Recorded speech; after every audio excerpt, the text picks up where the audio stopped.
जय हिंद, वंदे मातरम, जय श्री राम सभी साथियों को। तो देखिए, पंचायती राज से रिलेटेड जो है बहुत सारे क्वेश्चन जो है अपने रीट सेकंड ग्रेड वगैरह में पूछे जाते हैं। अभी जो एग्जाम हुआ था 2022 में, और फेब जो 20 से अभी जो 2023 में जो है फरवरी में जो एग्ज़ाम हुआ था रीट मेंस का, उसमें भी जो है पंचायती राज से रिलेटेड जो है यहाँ से क्वेश्चन पूछा गया था। इसके जो 243 ए से लेकर 243 जेड जी तक जो पूरे आर्टिकल्स हैं, उनमें से कोई सा भी एग्जाम में पूछ लिया जाता है कि कहाँ पर कौन सी बात कही गई है, कहाँ पर योग्यताओं की बात है, कहाँ पर कर है, कहाँ पर राज्य निर्वाचन आयोग है, कहाँ पर राज्य वित्त आयोग है। तो इस तरह के जो है आर्टिकल पूछ लिए जाते हैं, और ये कुल मिलाकर काफ़ी सारे हैं। तो इनको एक साथ आप ट्रिक से याद कर सकते हो। केवल आपको एक लाइन याद रखनी है, इसके बाद सारे के सारे अनुच्छेद जो है आपको बिल्कुल दिमाग में बिल्कुल फिक्स हो जाएंगे। मैं ट्रिक लिख देता हूँ यहाँ पर। ट्रिक है अपनी, अरे कल योग शक्ति करेंगे वी ले नी संग ला विंटर। बस आपको ये ट्रिक याद रखनी है, और आपको सारे के सारे अनुच्छेद जो है वो याद हो गए। तो इसमें सबसे फर्स्ट में तो है, इसको मैं एक्सप्लेन कर देता हूँ। सबसे फर्स्ट में तो है अपना अनुच्छेद 243।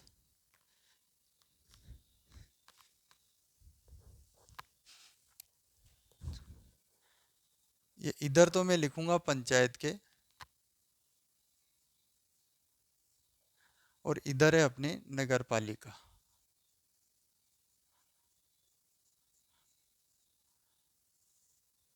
तो सबसे पहले तो आता है 243। 243 में तो बात परिभाषा है, और सेम टू सेम 243 पी में जो है इधर नगर पालिका की परिभाषा है। तो परिभाषा तो फर्स्ट में ही है, इसको कोई याद करने में दिक्कत नहीं है। इसके बाद 243 ए। 243 ए में जो है, इसमें है अपने ग्राम सभा। जबकि इधर 243 क्यू आएगा। तो इस बात को याद रखना है कि 243 क्यू में वार्ड सभा नहीं है, बल्कि 243 क्यू में जो है नगर पालिका का गठन है। ठीक है। और इधर 243 बी में फिर ग्राम पंचायत का गठन, और 243 आर, इसमें जो है नगर पालिका की चुनावी संरचना। चुनावी संरचना। जबकि इधर 243 सी में है अपने पंचायत की चुनावी संरचना।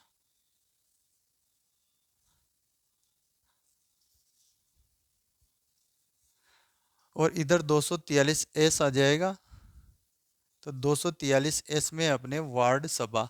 जैसे ग्राम पंचायत में होती है ग्राम सभा, वैसे नगर पालिका में होती है वार्ड सभा। तो यहाँ तक तो आपको याद रखना है कि फर्स्ट में तो परिभाषा है, इधर फिर ग्राम सभा है, ग्राम सभा का गठन है, गठन के बाद चुनावी संरचना है। जबकि इसमें वार्ड सभा को लास्ट में डाल दिया गया है। पहले जो है परिभाषा है, परिभाषा के बाद गठन, गठन के बाद चुनावी संरचना, चुनावी संरचना के बाद फिर है वार्ड सभा। अब अपनी ट्रिक लागू हो जाएगी यहाँ पर। तो जैसे आगे 243 डी। 243 डी में अपने को लेना है अरे शब्द। और अरे से क्या बनेगा? अरे से बनेगा आरक्षण। इधर ये 243 डी में आ जाएगा, तो इधर ये 243 टी में आ जाएगा आरक्षण। फिर ये 243 ई। यहाँ अपना शब्द आ रहा है कल। कल से अपने को लेना है कार्यकाल।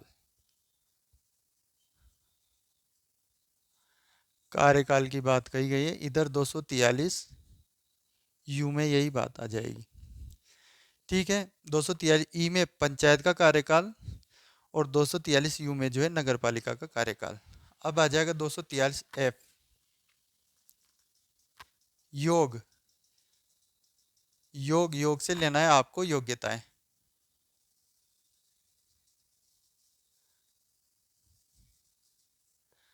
योग्यताएं 243 वी में, इधर तो 243 एफ में तो ये पंचायत के लिए है, 243 वी में जो है नगर पालिकाओं के लिए योग्यताओं की बात कहाँ कही गई है, 243 एफ। फिर आ जाएगा एफ के बाद 243 जी, योग फिर शक्ति। शक्ति शब्द से आपको लेना है शक्तियां, जो भी शक्तियां नगर पालिकाओं और पंचायतों को दी गई है उनका उल्लेख जो है कहाँ पर है, 243 जी में और 243 डब्ल्यू में। ठीक है। इसके बाद आ गया अपने 243 एच। 243 एच में आ जाएगा अपना करेंगे। तो करेंगे से क्या आ जाएगा, करेंगे से आ जाएगा कर या टैक्स। टैक्स वसूली की बात जो है वो इस अनुच्छेद में है 243 एक्स इधर नगर पालिका, 243 एच में इधर पंचायत। अब आ जाएगा 243 आई, करेंगे के बाद आएगा वी, तो वी से आ जाएगा राज्य वित्त आयोग।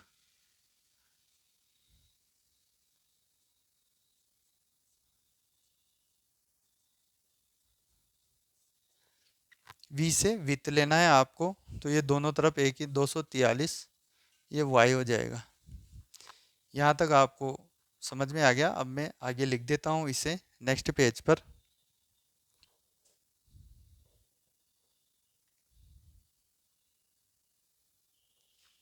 अब आ गया है अपना 243 जे, तो ये पंचायतों के लिए, तो इसमें शब्द लेना है अपना को ले।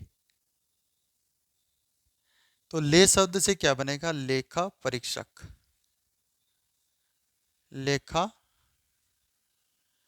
परीक्षक। और इधर ये आ जाएगा 243 जेड, लेखा परीक्षक की बात कही गई है इस वाले आर्टिकल में। अब आगे चलते हैं अपन, तो 243 के यहाँ पर लिखा हुआ है नी से आपको लेना है राज्य निर्वाचन आयोग। निर्वाचन, नी फॉर निर्वाचन। राज्य निर्वाचन आयोग की बात जो है पंचायती राज अधिनियम में 243 के में और नगर पालिका अधिनियम में जो है 243 जेड के बाद जेड ए में। ठीक है। अब इसके बाद आ जाएगा 243 एल। यहां पर शब्द लिखा है अपने को संघ। संघ से आपको लेना है संघ क्षेत्रों पर लागू होगा ये। संघ क्षेत्रों पर लागू होने की जो बात है वो कही गई है इसमें 243 जेड बी, इधर नगर पालिका में और इधर जो है पंचायती राज में। इसके बाद अपना शब्द आ जाता है एम, ला। ला से आपको याद रखना है कि लागू नहीं होना, कुछ क्षेत्रों पर लागू नहीं होने की बात कही गई थी। पंचायती राज अधिनियम जब लागू हुआ था तो वो बात कहाँ कही गई है, 243 एम में पंचायती राज के लिए लागू नहीं होगा कुछ क्षेत्रों पर।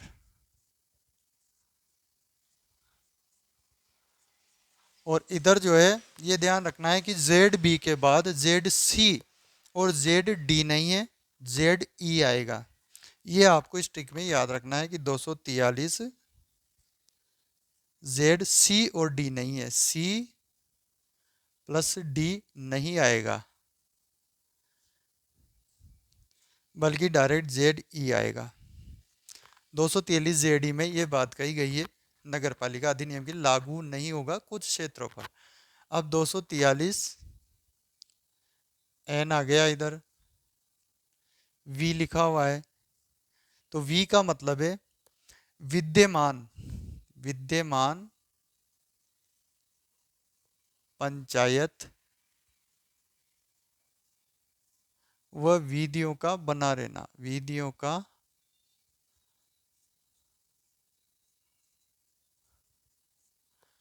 बना रहना। और यही बात कही गई है इधर 243 जेड एफ में, विद्यमान नगर पालिका व विधियों का बना रहना, ये बात इसमें कही गई है।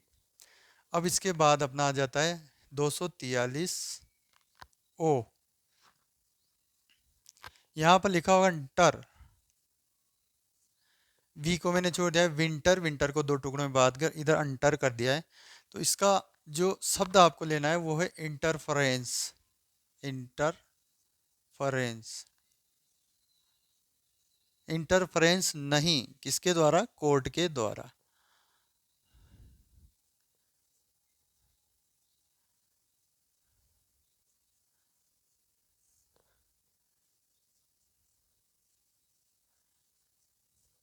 न्यायपालिका जो है इसमें इंटरफेरेंस नहीं कर सकती, कौन से, पंचायती राज अधिनियम में इंटरफेरेंस नहीं करेगी, किसी तरह का हस्तक्षेप नहीं करेगी, ये बात कही गई 243 ओ में। और इधर 243 जेड जी में। तो ये अपने अनुच्छेद पूरे हो गए और ट्रिक से ये आपको याद भी हो गए। अब इसमें जो कुछ चीज़ें बची हुई है, कुछ इंपॉर्टेंट फैक्ट्स जो है वो भी मैं आपको बता देता हूँ, वहीं से क्वेश्चन आ जाए। वैसे बहुत बड़ा चैप्टर है, थोड़ा सा मैं बता देता हूँ इसमें। तो इस अधिनियम को जाना जाता है 73वां संविधान संशोधन और 74वां संविधान संशोधन। 73वां संविधान संशोधन तो अपने पंचायतों के लिए, और 74वां संविधान संशोधन जो है वो नगर पालिकाओं के लिए। इसमें अलग अलग इनको विषय दिए गए हैं और अलग अलग दिन ये लागू हुआ था। तो इसको मैं लिख देता हूँ, जैसे 73वां संविधान संशोधन,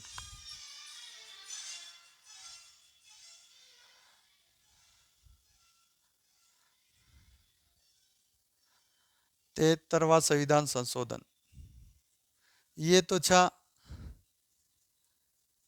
पंचायत के लिए, और 74वां जो है वो है नगर पालिका के लिए।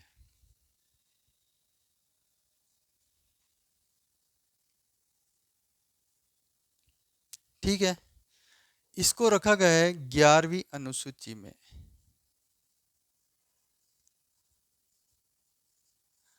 और उसको रखा गया है नगर पालिका को 12वीं अनुसूची में।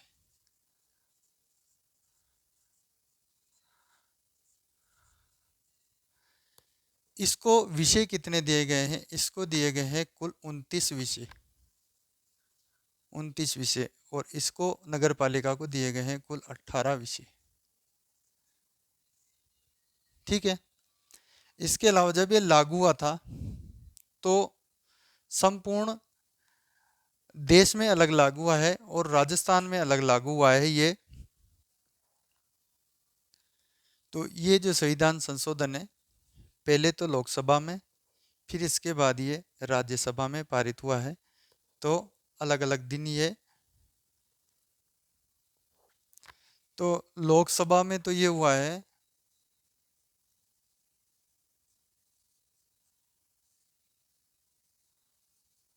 22 दिसंबर 1992, और उसके नेक्स्ट दिन ये जो है पारित हुआ है राज्यसभा में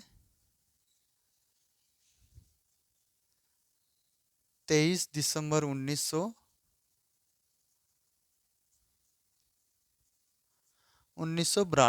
राष्ट्रपति के हस्ताक्षर कब हुए, तो राष्ट्रपति के जो हस्ताक्षर है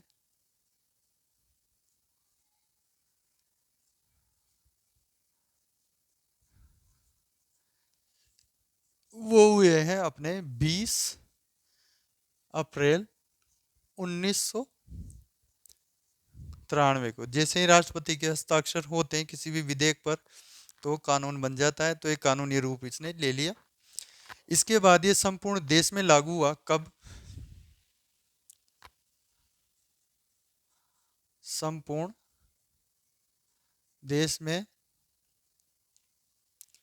लागू 24 अप्रैल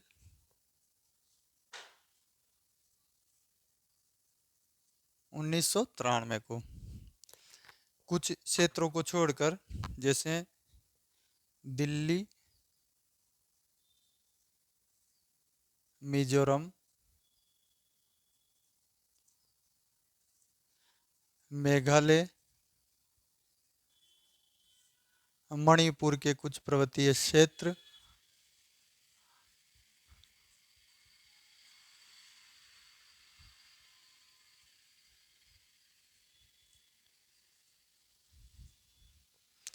पश्चिमी बंगाल में दार्जिलिंग को छोड़कर, पश्चिमी बंगाल में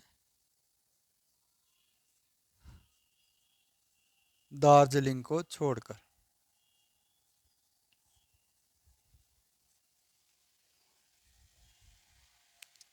17 राज्यों में एक साथ।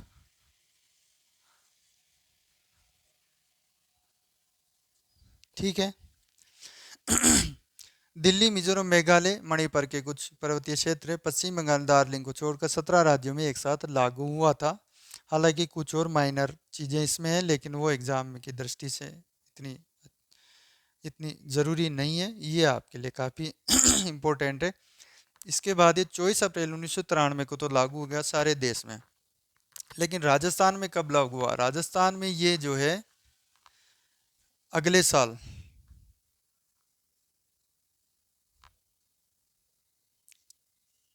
राजस्थान में ये 23 अप्रैल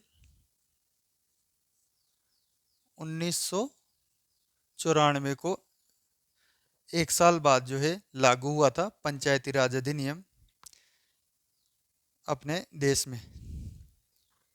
तो ये मैटर सारा आपको निश्चित रूप से समझ में आ गया होगा।